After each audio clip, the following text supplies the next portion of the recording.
Quand on partait de bon matin, quand on partait sur les chemins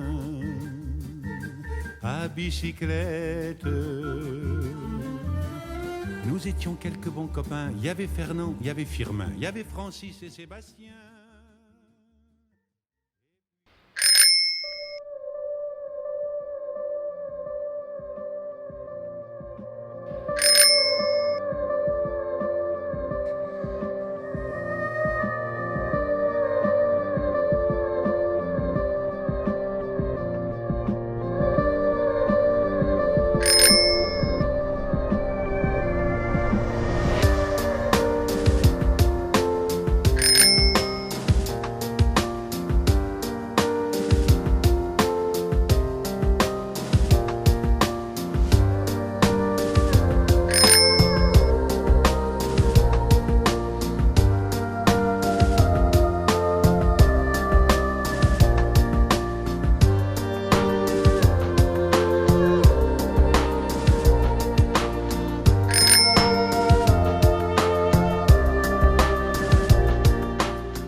Ado, nous étions toujours à vélo avec mes copains des Bormettes.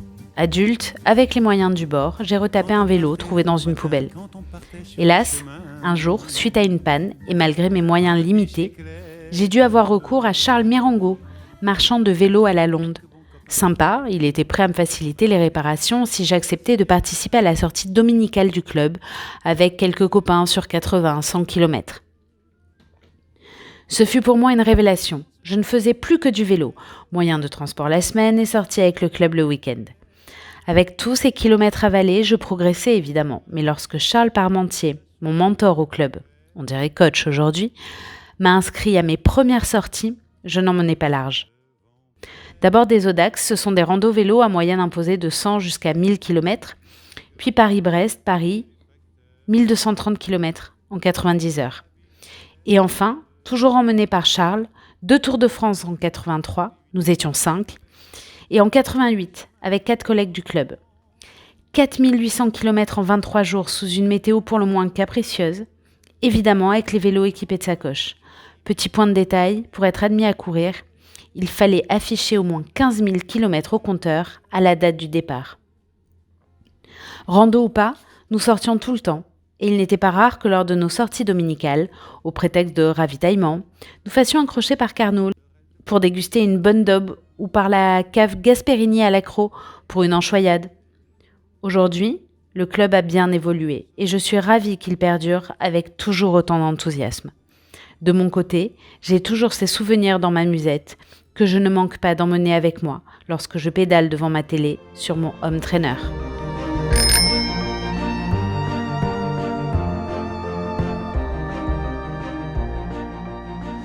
De tout temps, la Londe a été terre de vélo. De nombreux cyclistes de haut niveau venaient s'y entraîner, attirés tant par les circuits multiples et exigeants que par les grandes capacités d'hébergement de la commune. De cette situation est née en 1987 l'idée, partagée par la municipalité, de créer un Grand Prix cycliste communal. Charles Mirango, président de l'UCLL de l'époque, fut chargé avec Jacques Vidal et André Gilabert d'en assurer l'organisation. Pour relever ce défi, il fallait la bénédiction d'une fédération, FFCT ou FFC. La FFC donna son accord et fixa la date du 2e mercredi de février pour la tenue de ce Grand Prix de la Londe. À la sortie de l'hiver, de nombreuses équipes venaient à la Londe préparer leur saison. Nous avons ainsi reçu de grands noms du cyclisme. Richard Virenque, bien sûr, mais aussi Gianni Longo, les frères Madio, Richard Vivien, champion du monde amateur, et bien d'autres. Nous avions certaines années jusqu'à 200 participants. Cette belle réussite nous a en revanche demandé chaque année beaucoup de travail. La fédération était exigeante autant quant au respect des protocoles de sécurité qu'au niveau des récompenses, qui se devaient être de bon niveau. La municipalité et les différents hébergements mettaient la main à la poche et finançaient cette manifestation. Les bénévoles faisaient le reste. Ce furent 11 années d'intense satisfaction pour le club et ses membres, jusqu'en 1999, année de la dernière édition et fin de mon mandat de président.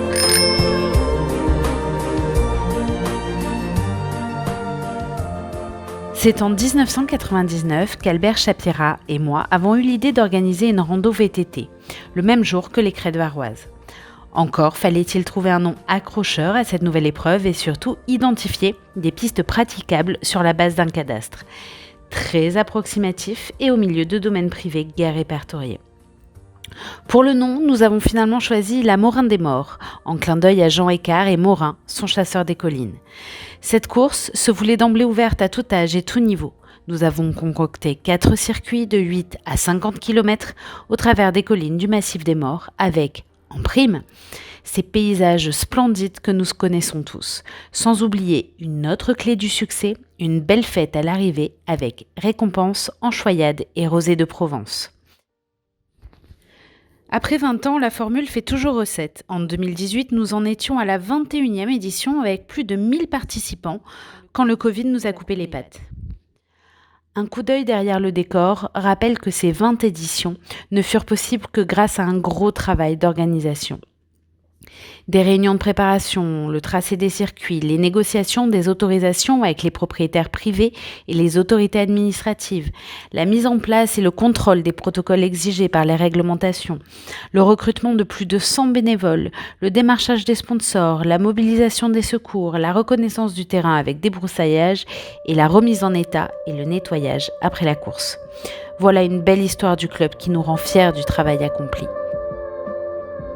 Ce n'est bien sûr pas terminé, nous sommes tous fin prêts pour une 22e édition en 2022 fidèle à ses gènes, festive et ouverte à tous. Au début, l'activité du club s'organisait uniquement le dimanche avec les divers rallyes et concentrations. Très vite, l'orientation vers les plus grandes randonnées fut adoptée. Brevet Audax et randonnées de 200 à 1000 km, de nombreux sociétaires effectuèrent une ou plusieurs fois ces épreuves. Les 5 brevets réalisés permettaient de participer au Paris-Brest-Paris sur 1200 km. 6 membres l'ont accompli au moins une fois. Également très prisés, les brevets cyclomontagnards sur les 5 massifs avec les distances avoisinant les 250 km. L'apothéose fut certainement la participation au Tour de France cyclotouriste, 4800 km, d'abord en 1983 pour 5 sociétaires et en 1988 pour 4 autres, et cela en totale autonomie. À partir de 1995, 3 sorties par semaine pour satisfaire de nombreux adeptes. Retraités, féminines et débutants, des parcours de tout niveau permettaient à tout un chacun de participer aux activités du club. Les semaines fédérales dans diverses régions françaises, avec parcours de tout niveau et animations diverses, ont vu la participation de nombreux Londais depuis 1976. Les randonnées des jumelages ont toujours attiré bon nombre de sociétaires. Wallouf, Caen, la Londe normande et Galbiate, avec souvent des retrouvailles à la Londe ou d'autres lieux, tels que Briançon ou les Dolomites. Autres longues randonnées, les traversées montagnes avec les Alpes et les Pyrénées ou encore le Puy-Compostel, mais aussi les brevets mer-montagne.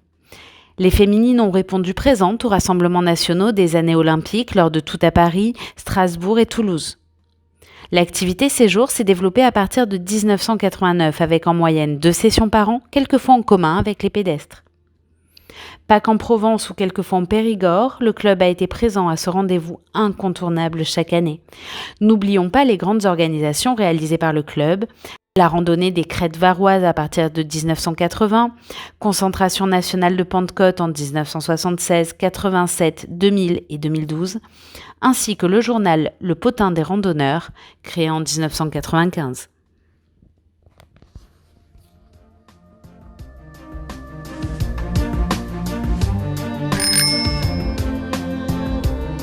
Depuis 1984, l'Union cycliste accueille les jeunes au sein de son école pour les former à la pratique du vélo de route et tout-terrain.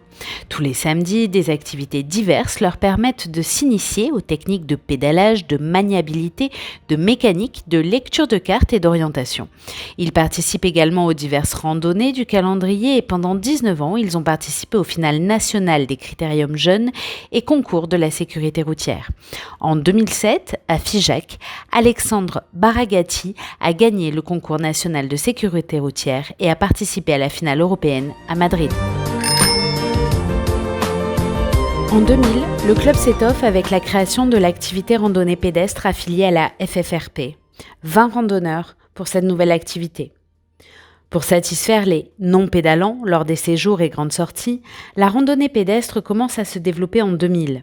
L'effectif s'étoffant, l'adhésion à la fédération de randonnée fut réalisée en 2003. Des animateurs se formaient pour encadrer les nombreux adeptes. Le succès fut la fête départementale de la randonnée organisée par le club, où près de 900 participants étaient venus découvrir les pistes des morts. Divers séjours compléteront cette activité. Actuellement, la sortie du lundi est bien animée dans la joie et la convivialité.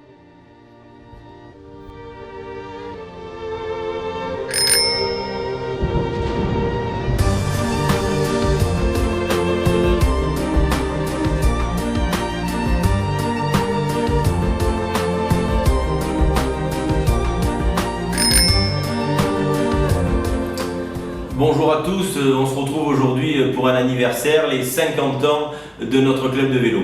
Le vélo à la Londe, c'est avant tout une histoire d'homme autour de Charles Miringo qui a su donner aux Londais cette passion du vélo, et puis les présidents successifs jusqu'au président Larose qui eux aussi ont fait en sorte que chacun apporte sa pierre à l'édifice pour que nous ayons aujourd'hui un club structuré et dynamique. Et puis le vélo à la Londe aussi, c'est Richard Virenque, ce champion d'exception qui nous a tous fait vibrer sur les routes du Tour de France.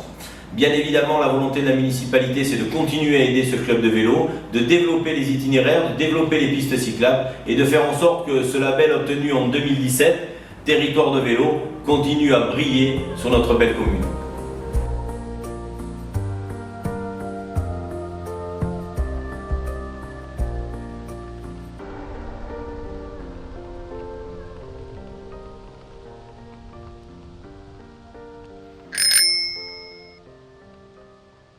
Randonneurs de longue date dans un club nancéen, c'est tout naturellement que nous nous sommes inscrits au club londais.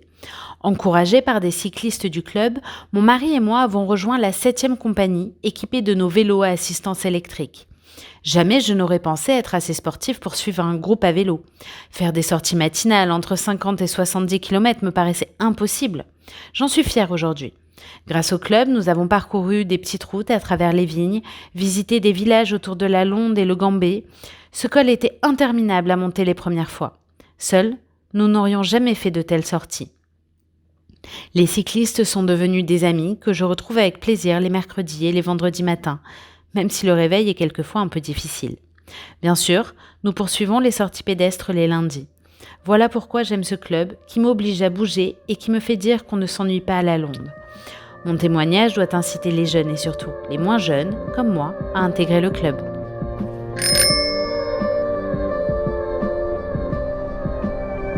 Pratiquer le cyclisme, quelle chance! Atteindre ses objectifs, dépassement de soi, courage, persévérance et surtout, partage avec les amis. Voici les quelques qualificatifs de ce sport qui nous permet d'atteindre de grandes sensations.